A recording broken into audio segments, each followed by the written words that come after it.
And I want to request leaders, kwa sababu tunaenda sasa elections ambayo inakuja. Please nawaomba viongozi wa Kenya wote kwa sehemu yote tufanye kampeni zetu kwa njia ya amani. Wale ambao tunashindana saizi hapa mbele, huko Malava, huko sehemu ya Kasipul, MCS wa sehemu mbalimbali kwa by elections zinakuja kwa wiki mbili ambayo iko mbele yetu, ninawaomba tufuate sheria na tunahakikisha ya kwamba kila mmoja apewe nafasi kufanya kampeni kwa njia ya amani, watu wauze sera zao, na mwishowe sisi wote tukishapiga kura mwenye atashinda ni yule ambaye ako na sera ambayo wananchi wamekubali. Si namna hiyo?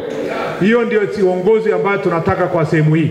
Na askari wetu wako chonjo, wako tayari kwa sehemu hizo za Kasipul, kwa sehemu huko la Ukunja, kwa sehemu ya Malava, kwa hapa Mbeere, kwa sehemu zote ambazo Mbeere North na sehemu zingine penye tuko na by elections.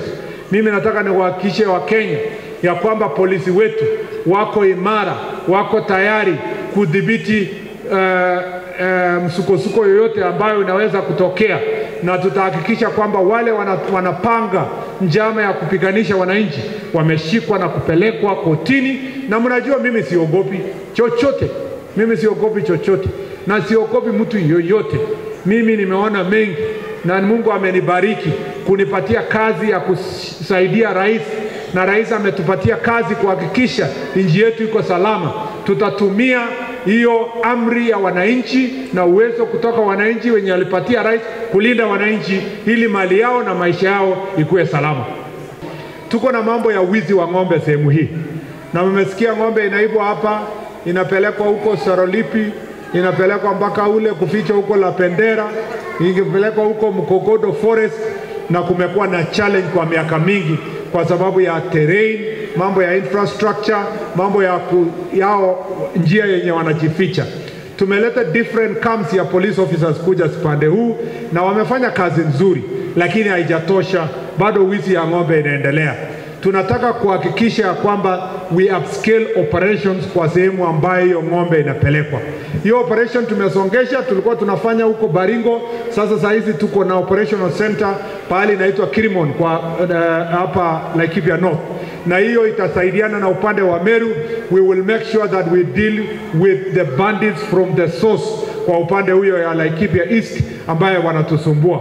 Hao bandits wanasumbua sio nyinyi tu, wanasumbua Samburu pia. Huyu mbunge wa kutoka Samburu North anasumbuka, mmeona jana na juzi sehemu yake walikuwa attack na watu wakauawa. So hii shida ya banditry sio ati ni sehemu moja, ina affect kila mtu. Huko Marakwet penye natoka ilikuwa inatusumbua sisi na Pokot na sisi na Baringo, lakini juzi tumefinya kidogo, finya wakora hapa na pale, ni kama imeanza kuleta response. Tumechukua bunduki 700. Tunataka kuja hii kona tutafinya, kama yeye ni Samburu, kama ni Turkana, kama ni Meru, kama ni mtu wa kutoka Isiolo, kama anatoka huko sehemu ya Garissa, we will deal with all bandits for who they are. Just give us a few days. Rais ametupatia resources. We are training a critical number of specialized officers, na tutatuma hapa ifanye hiyo kazi, na mtasikia nduru itapikwa kwa kila kona. Kila kona penye kutakuwa na bunduki mtasikia nduru. Sasa mwambie wale hata kama ni Meru na ako na bunduki haramu wajitayarishe kwa ile kazi iko hapa mbele. Na kama mtu anataka kukaa salama arudishe bunduki, kwa sababu tunataka Wakenya waishi salama, sio kila wakati kuibiwa mifugo yao.